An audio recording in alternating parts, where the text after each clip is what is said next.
na honest tayo sa sarili. Hindi natin kailangan na magkunwari tayo na tayo, atin yan, akin yan. Hindi pwedeng ganon. Kung sino man yung nagmamay-ari sa account na yan, siya talaga ang kukuha doon.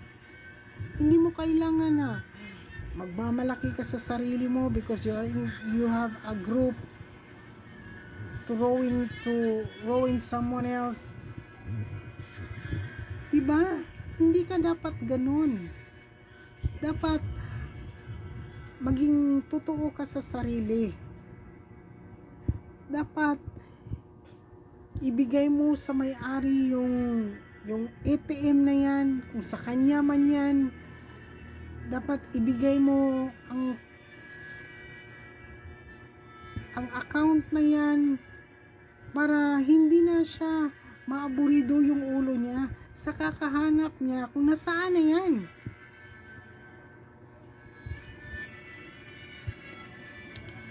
Ang atin lang dito, alam mo pala na sa kanya yan, dapat binigay mo na.